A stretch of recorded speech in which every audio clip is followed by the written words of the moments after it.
Have you noticed that you say, I think, I want, and I need in almost every English conversation?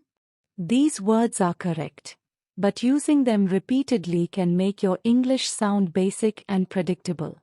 Native speakers often choose different words depending on the situation, their confidence, and the message they want to communicate. A small change in vocabulary can make you sound clearer, more natural, and more professional. In this video, you'll discover practical alternatives that native speakers use every day, so you can express yourself with greater confidence and make your English sound far more fluent. Today, we are focusing on 3 of the most common words in English: think, want, and need. While these words are essential, relying on them for every conversation limits your ability to express ideas naturally. By learning stronger alternatives and understanding when to use them, you'll improve your speaking in everyday conversations, at work, during interviews, and in professional communication.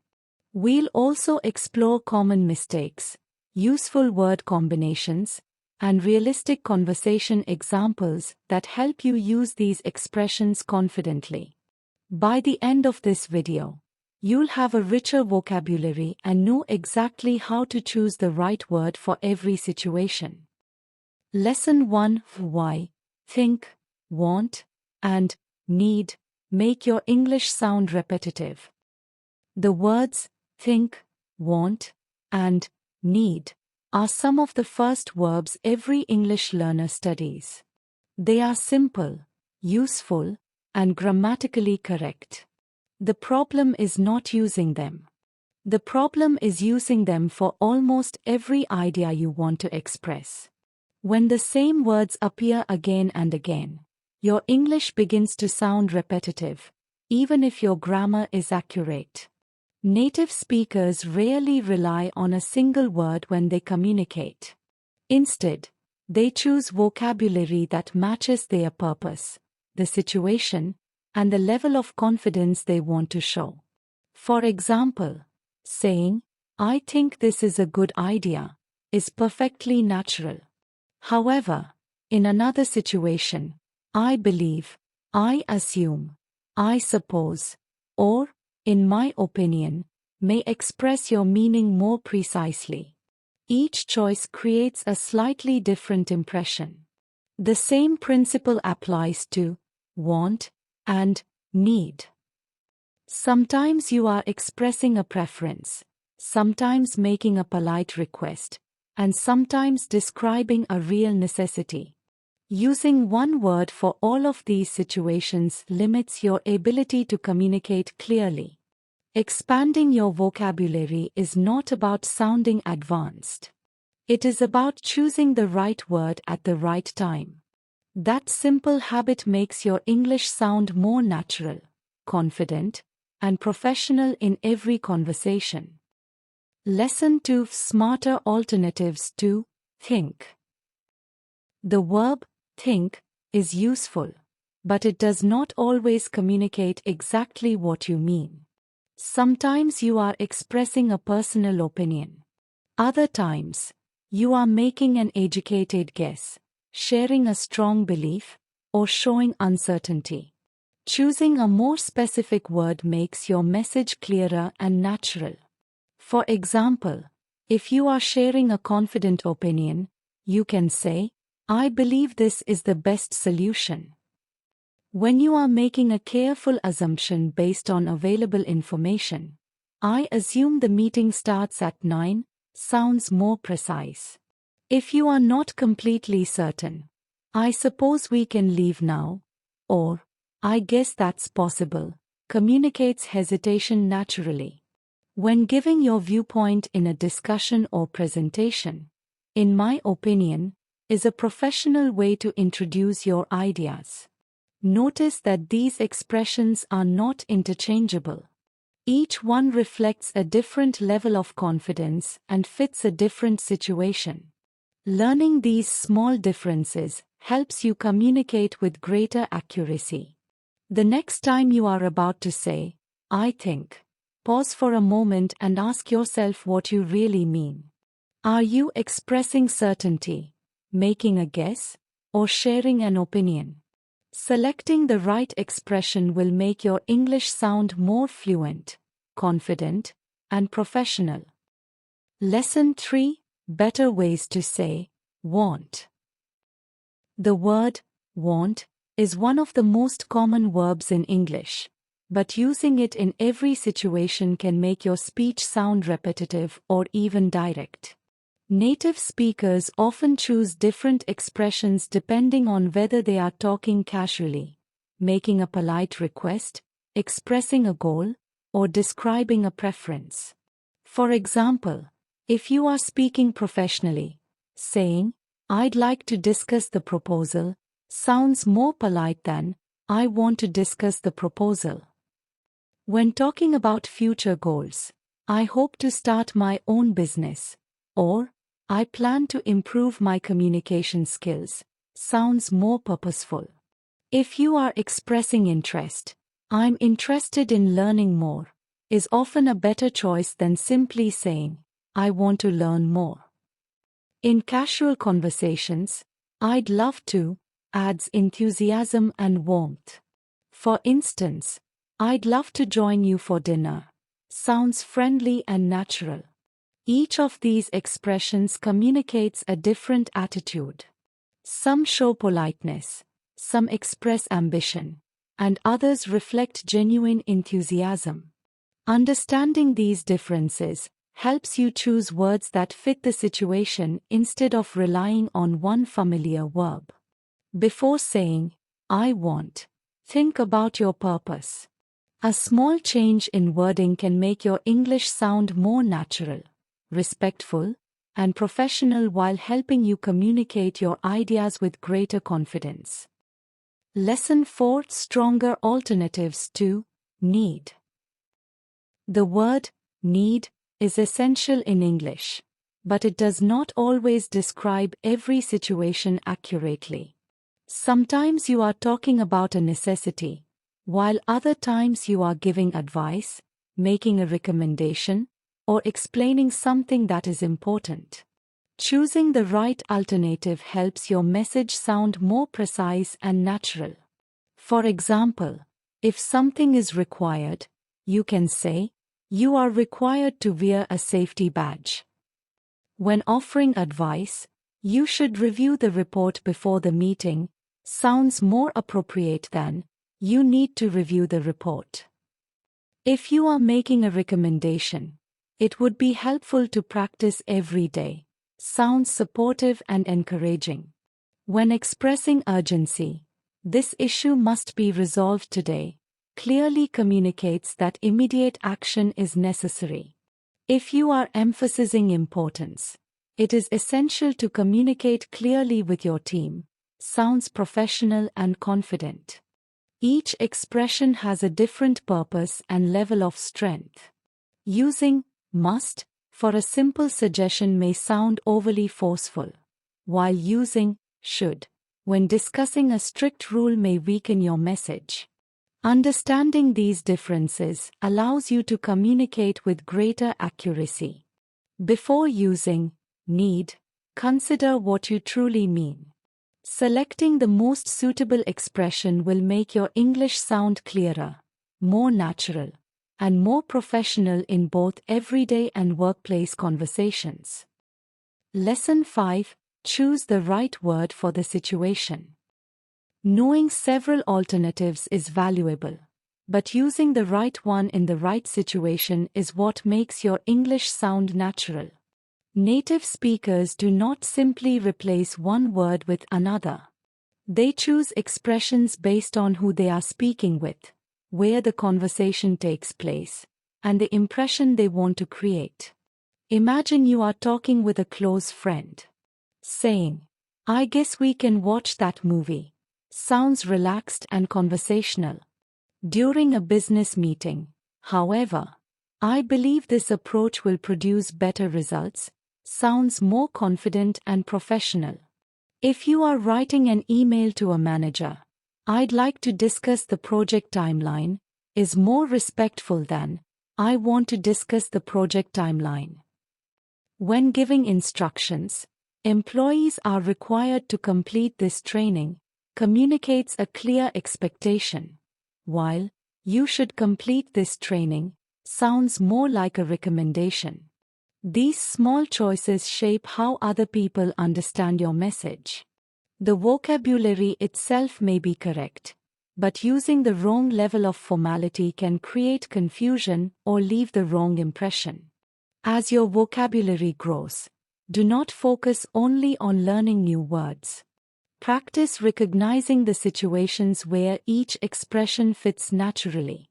That habit will help you speak with greater confidence, communicate more effectively, and sound professional in every conversation. Lesson 6: Natural word combinations native speakers use. Learning individual words is only part of becoming fluent. Native speakers naturally combine certain words because they sound familiar and communicate ideas clearly. These combinations, known as collocations, make your English sound smooth and authentic. For example, instead of always saying, "I think you are right," you might hear, "I completely agree. That makes sense," or "I have no doubt about that."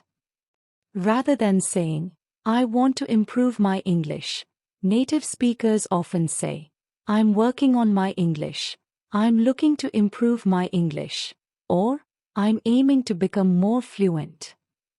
Instead of, "I need more experience," you may hear, "I could use more experience," "I have to gain more experience," or "It's important for me to build more experience." Notice that these expressions are not random substitutions.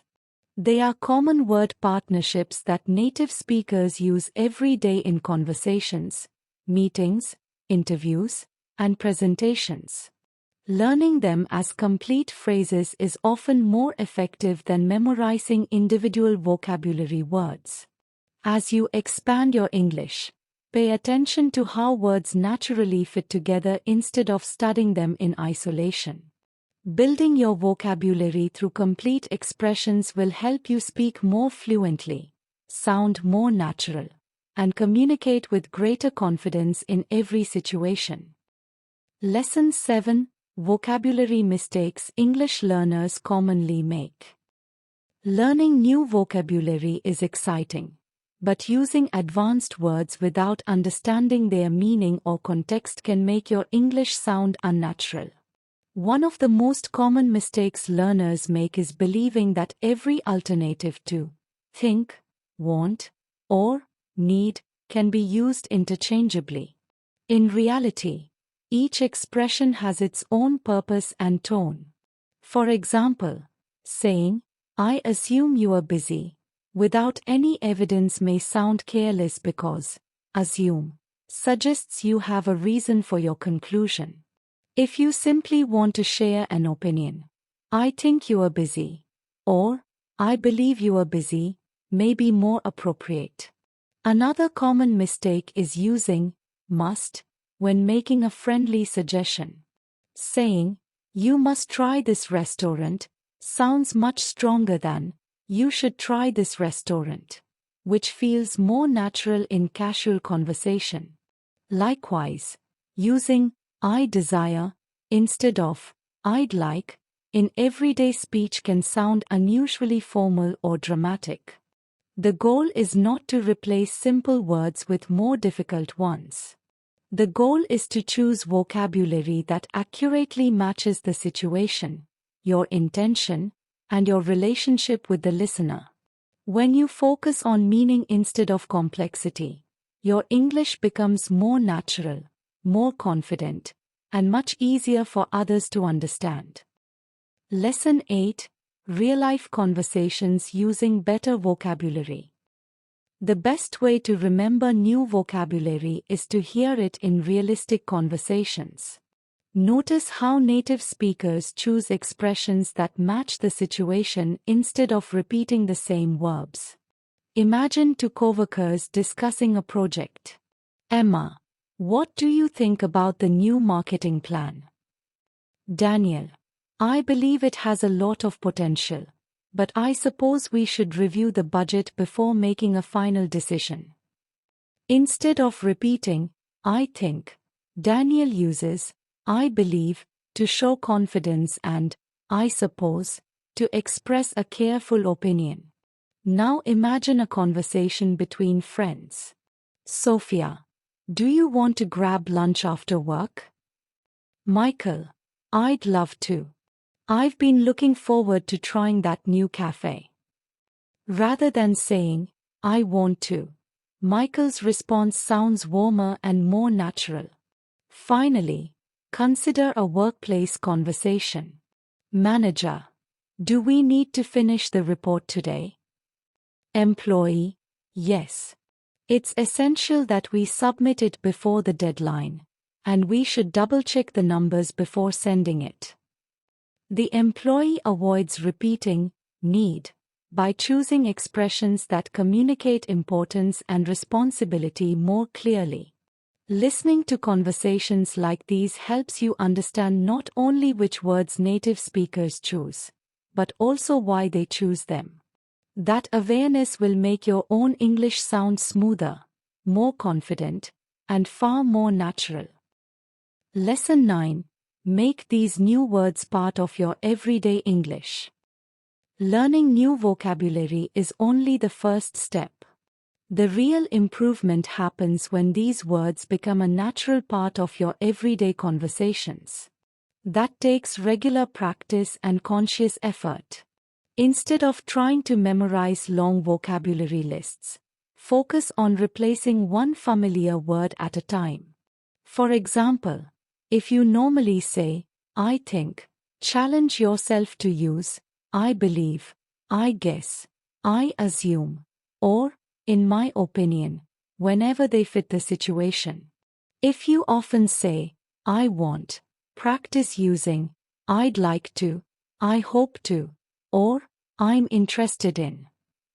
When you catch yourself saying, I need, consider whether, should, have to, must, or, it's essential to, communicates your meaning more accurately. A simple habit can make a significant difference. After each conversation, take a moment to reflect on the words you used. Ask yourself whether a stronger or more natural expression would have been a better choice. This kind of self-review gradually builds awareness and helps new vocabulary become automatic. Remember, fluent speakers are not successful because they know the most words. They succeed because they consistently choose the right words for the right situation. Develop that habit, and your English will become clearer, more natural, and more professional every time you speak. The difference between sounding basic and sounding fluent is often not your grammar. It is the words you choose. By replacing think, want, and need with expressions that match the situation, you'll communicate with greater clarity, confidence, and professionalism. Keep practicing these alternatives in your daily conversations, and over time, they will become a natural part of the way you speak English. If this video helped you improve your English, please give it a like. Share it with someone who wants to speak English more naturally and confidently. In the comments, tell us which expression you will start using today instead of think, want, or need. Subscribe to English Story Journey for more life-changing English lessons. Press the bell icon so you never miss a new video. Thank you for watching, and I'll see you in the next video.